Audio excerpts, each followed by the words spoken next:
तो दोस्तों आज हम बात करने वाले हैं एसआईपी के बारे में, जो कि सिस्टमेटिक इन्वेस्टमेंट प्लान के तहत जाना जाता है म्यूचुअल फंड के अंदर।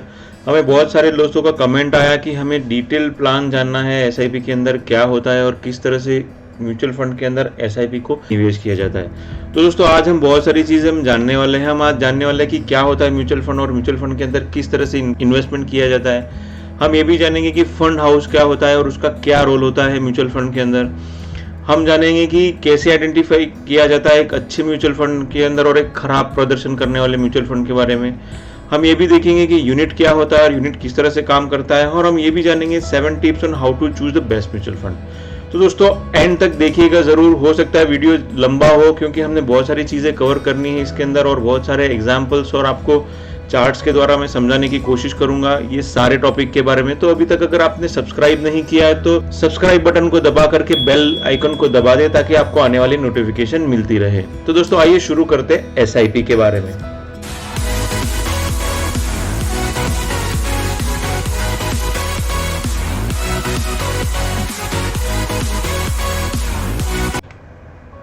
तो म्यूचुअल फंड होता क्या है बेसिकली? म्यूचुअल फंड दोस्तों जैसे ही आपका स्टॉक मार्केट ऊपर जाएगा, आपका जो लगाया हुआ पैसा है वो भी उसके साथ में ऊपर जाएगा, यानी कि बढ़ेगा। लेकिन अगर आपका स्टॉक मार्केट गिर गया या क्रैश हो गया तो साथ में आपका जो पैसा है, आपका जो इन्वेस्टमेंट है वो भी डाउन जाएगा, वो भी कम हो जाएगा दोस्तों। तो हम बहुत से बार म्यूचुअल फंड के अंदर आपने देखा होगा एक डिस्क्लेमर आता है, mutual funds investments are subjected to market risk, read all document carefully before investing. तो ये एक डिस्क्लेमर है, इसलिए है ताकि आपका जो पैसा लगा है दोस्तों वो शेयर मार्केट के अंदर लगा है, स्टॉक मार्केट के अंदर लगा है, तो वो हो सकता है कि वो नीचे चला जाए, हो सकता है वो कम हो जाए, क्योंकि ये मार्केट लिंक होता है। जब भी मार्केट अप जाता है आपका स्टॉक जो आपका जो म्यूचुअल फंड का जो पैसा है वो ऊपर जाता है, जब भी मार्केट नीचे जाता है आपका पैसा भी नीचे जाता है दोस्तों। तो इसको हम जानते हैं कि एसआईपी क्या होता है और एसआईपी के अंदर किस तरह से हम इन्वेस्टमेंट कर सकते हैं। तो दोस्तों जो एसआईपी होती है वो 2 टाइप से होता है। एसआईपी के अंदर एक होता है जो आप मंथली ईएमआई की तरह आप कर सकते हो, जिसको आप एसआईपी बोल सकते हो। अब ईएमआई जो होता है जो हम घर लेने के लिए या किसी कार लोन के लिए जो करते हैं उसको ही हम एसआईपी बोलते हैं, यानी कि सिस्टमेटिक इन्वेस्टमेंट प्लान। यानी कि आपको अगर मंथली कोई चीज का आपको जो आप इंस्टॉलमेंट भरते हो तो आप वो भरते हो लोन चुकाने के लिए, लेकिन यहाँ पे आप किसी गोल के तहत भरते हो। मान लीजिए आपको 50,000 रुपये चाहिए, 2030 तक आपको कोई घर खरीदना है या फिर आपको कोई वैकेशन पे जाना है ना, तो आपने एक छोटी सी एसआईपी लगा दी यहाँ पे 500 रुपीज़ की। देखिए ये एकदम जो मैंने कैलकुलेशन किया है बहुत ही अप्रॉक्स एकदम रॉ कैलकुलेशन है, सिर्फ आप लोगों को समझाने के लिए को जो है सिर्फ एग्जाम्पल के तौर पे आप लीजिएगा, ठीक है ना। दूसरा आप यहाँ पे हमने गोल लिया है 70,000 रुपीज़ का, जहाँ आपको जो है वो 2028 के अंदर यानी कि 8 साल बाद चाहिए, तो आपने 1500 रुपये की एसआईपी लगा दी। तीसरे एग्जाम्पल के अंदर आप देखोगे हमने 5 लाख रुपए चाहिए 2035 तक, यानी कि आपके पास 15 साल का लॉन्ग होराइजन है, ठीक है, आपके पास 15 साल का टाइम है। तो आपने 2000 रुपये की एसआईपी लगा दी तो आपको ज़्यादा टाइम मिलेगा। तो ये बहुत ही सिंपल फंडा है, जितना टाइम ज़्यादा उतना आपका एसआईपी का अमाउंट कम, जितना आपका टाइम कम उतना आपका एसआईपी का अमाउंट ज़्यादा। और दूसरी तरफ है दोस्तों लमसम इन्वेस्टमेंट। लमसम इन्वेस्टमेंट के अंदर क्या होता है कि जब भी आपके पास में ज़्यादा एक साथ पैसा आ जाता है, मान लीजिए आपको अगर कोई कंपनी से बोनस मिल गया साल के अंदर, 2 साल के अंदर, या फिर आपका सैलरी इंक्रीमेंट हो गया 1 लाख या 2 लाख के आसपास, या आपको कोई भी बेनिफिट हो गया, आपके पेरेंट की तरफ से हो गया, या आपको कोई भी आपकी कोई पॉलिसी थी जिसका मैच्योरिटी आ गया और उसकी तरफ से आपको कोई पैसा मिला, XYZ अमाउंट से आपको एक लमसम अमाउंट मिला, तो वो लमसम अमाउंट जो है आप कोई भी म्यूचुअल फंड के अंदर डाल देते हो, लेकिन जो है आप मंथली एसआईपी ना करते हुए आप लमसम पैसा डालते हो एक साथ, ठीक है। तो अब जानते हैं कि इसमें कौन सा अच्छा है, मंथली अच्छा है या लमसम अच्छा है।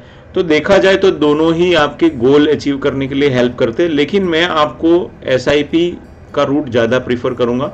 अब यहाँ पे आप देखिए, मान लीजिए कि आपका जो पैसा है, ठीक है, यहाँ पे आप देखोगे ये एक टॉप है, ठीक है, आप और यहाँ पे आपका पैसा लगा है मान लीजिए 500 रुपीज़, और दूसरे मंथ आप देखोगे आपको थोड़ा डाउन मार्केट के अंदर आपका पैसा, यानी कि आपको यूनिट ज़्यादा मिलेगा।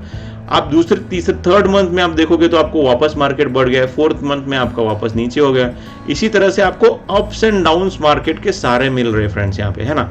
आप देखोगे आपको मार्केट के सारे अप्स एंड डाउन्स मिल रहे, लेकिन उसके बिल्कुल ही विपरीत आप देखोगे, मान लीजिए आपने यहाँ पे कोई इन्वेस्टमेंट नहीं किया और आपको सीधा पैसा मिला यहाँ पे, ठीक है ना, मंथ ऑफ अप्रैल, और आपके पास में आते आते आते आपने मन बना लिया कि यार चलो म्यूचुअल फंड में, क्योंकि मार्केट यहाँ से कंटिन्यूस बढ़ ही रहा है ना, और आपने अक्टूबर मंथ में जबकि मार्केट पीक पे है, आपने आपका 1 लाख या 5 लाख जो भी था आपके पास में, आपने पैसा लगा दिया, आपने अक्टूबर में पैसा लगा दिया। उसके बाद आप देखोगे मार्केट कंटिन्यूसली गिर ही रहा है ना, तो उससे क्या होगा कि आपने 1 लाख रुपए लगा दिया, तो उसका 1 लाख रुपए जो है वो हो जाएगा आपका 90,000, 80,000 या फिर कुछ भी हो सकता है। सो उस केस के अंदर, उस कैलकुलेशन के अंदर आप देखोगे तो लमसम एक अच्छा ऑप्शन नहीं है, बल्कि अगर आप EMI के थ्रू जाते हो तो आपको मार्केट के सारे अप्स एंड डाउन्स मिलते हैं और उसके अंदर आपको बेटर स्टेबिलिटी मिलती है। तो ये एक बहुत अच्छा एग्जाम्पल है।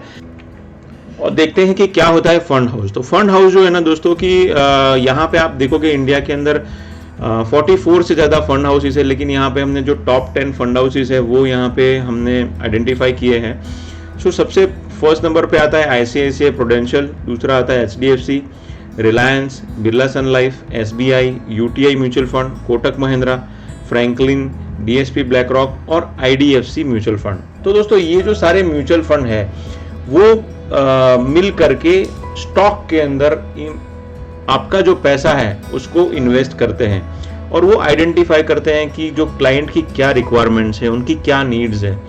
कोई होते जो एजेड होते वो बोलते कि भाई अपने को रिस्क नहीं चाहिए बाबा, अपना पैसा बड़ा नहीं तो चलेगा लेकिन कम नहीं होना मांगता, तो उस केस के अंदर आप डेफ फंड सिलेक्ट कर सकते हो। कोई होता है जो यंग एज है, जिस बंदे का 20 या 25 साल है, 30 साल के आसपास एज है, आपके पास में अच्छा खासा टाइम है ना, आप रिटायरमेंट होने को काफ़ी टाइम है, तो उस एग्जाम्पल के अंदर आप इक्विटी फंड सिलेक्ट कर सकते हो, जो कि थोड़ा सा रिस्की है, लेकिन बिकॉज आपके पास में बहुत सारा टाइम है तो वो रिस्क फैक्टर आपका डिवाइड हो जाता है, आपका कम हो जाता है। आपकी टॉप कंपनीज होती है उसके अंदर आपका पैसा लगता है। तो इस तरह से आपका आप देखोगे तो अराउंड इंडिया के अंदर 44 एसोसिएशन है म्यूचुअल फंड के, जो कि ये 44 एसोसिएशन मिल करके 2500 से ज़्यादा अलग अलग म्यूचुअल फंड स्कीम चलाती है, और इसके अंदर आपको आइडेंटिफाई करना है कि आपका गोल कौन सा सबसे बेस्ट म्यूचुअल फंड जल्दी से जल्दी आपका पूरा कर सकता है दोस्तों।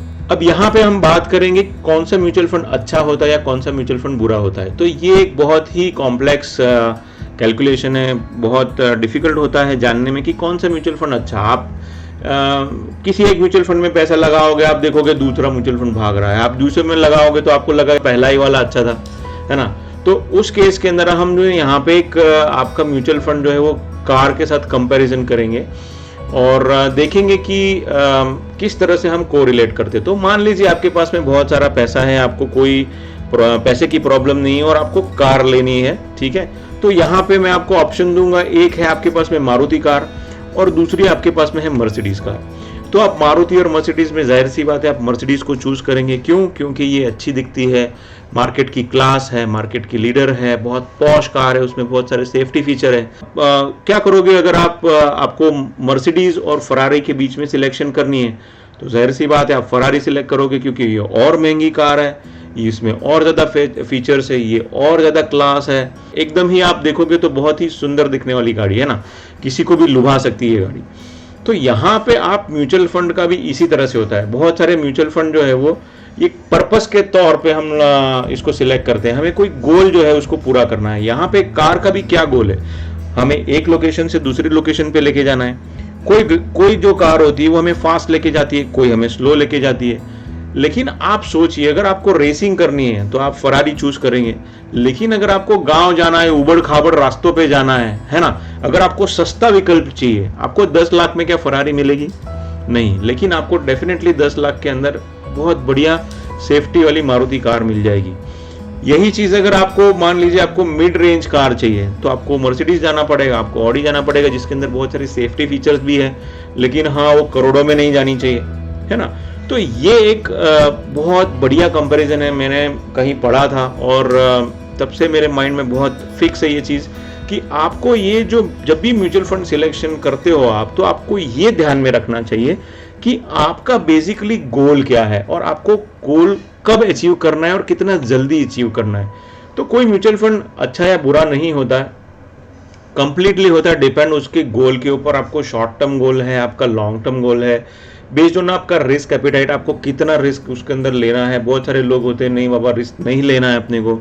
बहुत सारे लोगों का जो रिक्वायरमेंट और नीड्स होता है उसके हिसाब से म्यूचुअल फंड का सिलेक्शन होता है। जो डेप्थ फंड रहता है वो डिजायरेबल होता है शॉर्ट टर्म गोल के लिए, क्योंकि आपके पास में टाइम कम है, हो सकता है मार्केट क्रैश हो जाए, तो उस केस के अंदर डेप्थ फंड को ज़्यादा असर नहीं होता है, वो ज़्यादा ऊपर नीचे नहीं होता है। उसके बिल्कुल ही विपरीत जो है आपका इक्विटी जो है वो तुरंत ही वो ऊपर नीचे हो जाता है। आपका जैसे मार्केट नीचे गया तो आपका इक्विटी म्यूचुअल फंड भी नीचे आएगा। उस केस के अंदर लॉन्ग टर्म जो गोल्स है वो ज़्यादा डिजायरेबल होते हैं। बहुत सारे लोग ये भी करते हैं कि शॉर्ट टर्म गोल्स को भी इक्विटी के साथ में एसोसिएटेड करते हैं ताकि उनको फास्ट पैसा मिल सके। लेकिन इसमें क्या होता है ना कि ज़्यादा आप जितना आपके पास में इक्विटी एक्सपोजर रहेगा और टाइम कम रहेगा तो मार्केट करेक्शन का टाइम कभी भी नहीं मिलेगा आपको। और उस केस के अंदर हो सकता है आपने 1 लाख रुपए लगाया, आपको 1 साल के बाद में उसका 1,20,000 के आसपास चाहिए, लेकिन उससे हो जाता है बिल्कुल उलट और आपको मिलता है सिर्फ 80,000 रुपये। तो ये एक बहुत रिस्की चीज़ है, लेकिन हाँ बहुत सारे लोग करते हैं। अब देखते हैं कि गोल्स कौन से होते हैं, शॉर्ट टर्म गोल्स कौन से होते हैं और लॉन्ग टर्म गोल कौन से होते हैं। तो शॉर्ट टर्म गोल्स कुछ वो होते हैं जैसे कि आपको डोमेस्टिक वेकेशन के ऊपर जाना है, आपके पेरेंट का मेडिकल एक्सपेंसेस है, या फिर आपके ब्रदर्स का या फिर कोई सिस्टर का आपका मैरिज है, आपको डाउन पेमेंट करना है किसी घर के लिए, आपको कोई कार परचेज करनी है, बाइक परचेज करनी है, लैपटॉप परचेज करना है, टीवी परचेज करना है, कुछ भी जो है आपका, जो ये सब शॉर्ट टर्म है जो कि 1 साल से 4 साल के बीच में है। और जो लॉन्ग टर्म जो गोल होते हैं उसके लिए इक्विटी फंड जो है वो ज़्यादा डिजायरेबल होता है। जैसे मैंने बताया कि उसके अंदर आपको टाइम मिल जाता है।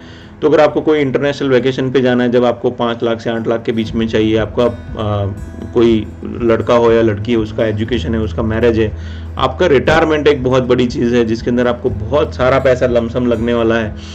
दूसरा आपका जो आपको कोई बिजनेस करना है, आपको कोई शॉप लेनी है, आपको कोई रेस्टोरेंट लेना है आप आफ्टर रिटायरमेंट, क्योंकि रिटायरमेंट के बाद में भी जो है इंसान के पास में अच्छा खासा टाइम होता है जब उसको आपको कुछ ना कुछ करना होता है। तो ये कुछ long term short term goal के बारे में हमने बताया। और म्यूचुअल फंड काम कैसे करता है, तो म्यूचुअल फंड जो है ना उसके अंदर दोस्तों होता है फंड हाउसेस, जैसे हमने देखा तो फंड हाउस जो है ना वो अलग अलग सेक्टर के अंदर आपका पैसा निवेश करता है। जो बैंकिंग सेक्टर है, आप उसके बाद में देखोगे आपका फाइनेंस सेक्टर है, ऑटोमोबाइल सेक्टर है, सॉफ्टवेयर जो सेक्टर है आईटी जिसको आप बोलते हैं आप, उस फार्मास्यूटिकल सेक्टर है, ठीक है। इसके अंदर जो टॉप परफॉर्मिंग जो स्टॉक्स होते हैं, जैसे कि बैंकिंग के अंदर आप HDFC है, ICICI है, उसके बाद में आपका SBI है, उसके बाद में फाइनेंस के अंदर आप देखोगे तो बजाज फाइनेंस है, एक्सिस है, उसके बाद में मुथूट फाइनेंस है, ऑटोमोबाइल के अंदर आइचर मोटर है, टाटा मोटर है, बजाज है, उसके बाद में सॉफ्टवेयर के अंदर TCS, इन्फोसिस, विप्रो, फार्मास्यूटिकल्स के अंदर सिप्ला है, लुपिन है, सन फार्मा है।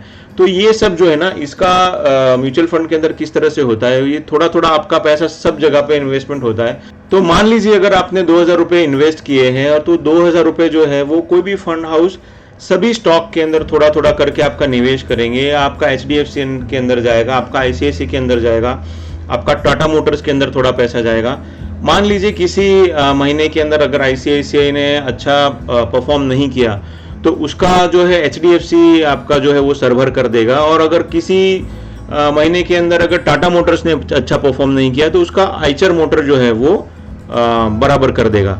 सो ये भी हो सकता है कभी कभी कि बैंकिंग सेक्टर अच्छा परफॉर्म नहीं कर रहा है तो फाइनेंस सेक्टर उसको कवर अप कर लेता है, और अगर सॉफ्टवेयर सेक्टर अच्छा नहीं कर रहा है तो फार्मास्यूटिकल उसको कवर अप कर देता है। तो ये सब चीज़ें जिसकी वजह से जो है म्यूचुअल फंड जो एक बहुत सेफ माना जाता है दोस्तों, और बहुत एक अच्छा तरीका माना जाता है जिसके अंदर आपका पैसा जो है वो एवरेज आउट हो जाता है, और उसकी वजह से आपका जो है वो बहुत अच्छा ऑप्शन निकल के आता है।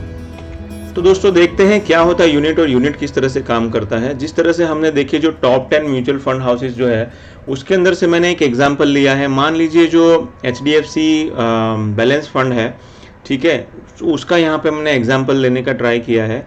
तो ये जो फंड हाउस है उसकी साइज है 35,000 करोड़ और इसका एक्सपेंस रेशियो है 1.62%, जो कि होता है 573 करोड़ ऑफ 35,000 करोड़, ठीक है। तो और इसका जो NAV बन के आता है वो होता है 21.578। Because this video I am recording on 10th of August, ठीक है। तो इसलिए उसका जो एज ऑन टुडे का जो एनएवी है वो 21 रुपीज़ 57 पैसा है। तो दोस्तों यहाँ पे जो है हमने कुछ चीज़ कंसिडर करनी चाहिए, जैसे कि एक्सपेंस रेशियो जो है वो बेसिकली क्या होता है। एक्सपेंस रेशियो जो है वो बेसिकली आप देखेंगे जो फंड हाउस के अंदर जो लोग काम करते हैं, उसका जो फंड मैनेजर होता है, उसकी सैलरी है, आपका जो भी खर्चा पानी है, वो यहाँ पे कवर अप करते हैं। तो आपका एक्सपेंस रेशियो जितना कम है उतना आपका जो रिटर्न है वो म्यूचुअल फंड के अंदर ज़्यादा होता है। अब आप बोलोगे कि एनएवी क्या होता है, तो एनएवी किस तरह से आपका 21 रुपीज़ एनएवी कैसे आया।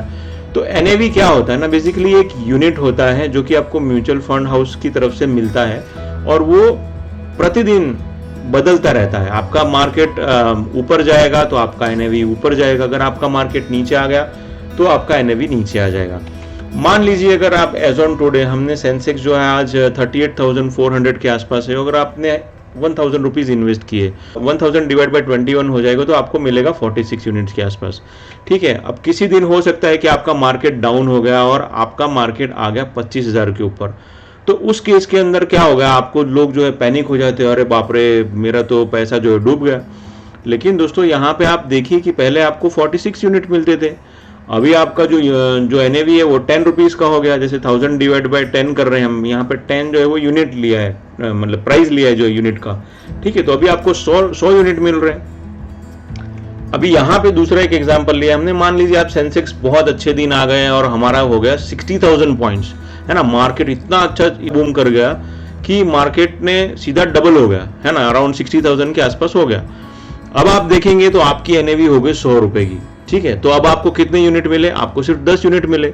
आप अभी भी 1000 रुपीज इन्वेस्ट कर रहे हो, तो अच्छा क्या है, मार्केट बढ़ गया तो अच्छा है, डेफिनेटली आपका पैसा बढ़ा, लेकिन लॉन्ग टर्म में आपको कम यूनिट मिल रहे हैं। पहले आज आपको 46 यूनिट मिल रहे हैं, मार्केट कम हो गया तो आपको 100 यूनिट मिल रहे हैं, और अगर मार्केट बढ़ गया तो आपको 10 यूनिट मिल रहे हैं, है ना। तो होता क्या है ना, जब मार्केट डाउन हो जाता है तो लोग पैनिक कर जाते हैं, तो उल्टा खुश होना चाहिए, है ना। आप देखोगे कि वॉरेन बफेट का जो सेंटेंस है उसके अंदर उन्होंने बताया कि जब भी मार्केट नीचे चले जाए तो आप नीडी बन जाइए, आप ग्रीडी बन जाइए, लेकिन जब भी मार्केट ऊपर जाए तो आप जो है वो अपने आप को होल्ड कीजिए। तो ये एक बहुत अच्छा सेंटेंस था उनके बुक के अंदर जो मैंने पढ़ा था। अब लेट्स एज्यूम कि if you have invested 10,000 rupees monthly in the SIP for XYZ reason, यहाँ पे हमने इंटरेस्ट फ्री लोन लिया है, तो मान लीजिए आपने 20 साल तक उसको इन्वेस्ट किया और आपका जो अमाउंट जाएगा वो 24 लाख के आसपास, और आपको जो यूनिट मिलेंगे 20 साल के आसपास बाद में वो आपको मिलेंगे 48,206 यूनिट्स मिलेंगे। आप बोलोगे किस तरह से यूनिट, इतने सारे यूनिट्स कहाँ से आ गए, तो उसका कैलकुलेशन किया है हमने आगे और बताऊंगा मैं आपको। तो यहाँ पे आप देखोगे आपको 48,206 मल्टीप्लाइड बाई 185, यहाँ पे जो आज एज ऑन टुडे जो आपका एनएवी है उसको 12% के हिसाब से मैं उसको मल्टीप्लाई कर रहा हूँ हर साल, तो 20 साल के आसपास एक्सपेक्टेड 185 के आसपास होना चाहिए। मैं एग्जैक्ट नहीं बोल सकता इसको, लेकिन हमने यहाँ पे एक कैलकुलेशन करने के लिए उसको 12% ईयर ऑन ईयर इंक्रीज किया है। तो आपका पोर्टफोलियो अमाउंट हो जाएगा 20 साल के बाद में 89 lakh rupees, which is wonderful दोस्तों, है ना। तो ये बहुत अच्छी चीज़ है, अगर आपने 24 लाख रुपए भर करके 20 साल में अगर 89 लाख रुपीज मिलता है तो क्या चाहिए और, है ना। अच्छा, इंटरेस्ट फ्री लोन के बारे में बताना चाहूँगा, हमने इसके ऊपर बहुत अच्छा एक वीडियो बनाया कि आप आपकी कोई भी लोन, चाहे आपकी कार लोन हो, चाहे कोई पर्सनल लोन हो या कोई भी लोन हो, तो आप उसको इंटरेस्ट फ्री किस तरह से बना सकते हैं। ठीक है। तो उसका लिंक मैंने ऊपर दे दिया है, आप उसको ज़रूर विजिट करें, आपको बहुत जानने मिलेगा और आप उसको इंटरेस्ट फ्री लोन बना सकते हो। तो आइए आगे चलते हैं। How unit is calculated. तो इस केस के अंदर आप देखोगे आपने 2020 में निवेश करना शुरू किया 10,000 रुपीज़ पर मंथ, ठीक है, और आपको एक साल के अंदर 1,20,000 रुपये आपने इन्वेस्ट कर लिया।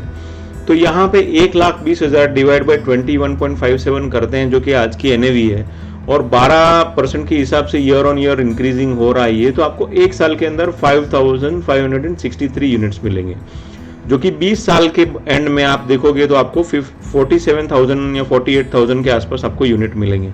ठीक है। ये बढ़ भी सकते, कम भी हो सकते, लेकिन हमने यहाँ पे एग्जांपल लेने की कोशिश की ताकि आपको समझा सकूँ मैं। ठीक है। तो आपको जैसे आप देखोगे कि 89 लाख के आसपास आपको मिलेगा 20 साल के बाद में अगर आप 24 लाख इन्वेस्ट करते हो। तो दोस्तों ये जो कैलकुलेशन मैंने किया है उसका मैंने एक्सेल फॉर्मेट भी नीचे डिस्क्रिप्शन में दे दिया है, उसका लिंक आप डाउनलोड करके आप चेक कर सकते हो। आपको कुछ और अमाउंट डालना है, आप उसके अंदर और अमाउंट डाल सकते हो और आप आपका कैलकुलेशन खुद कर सकते हो।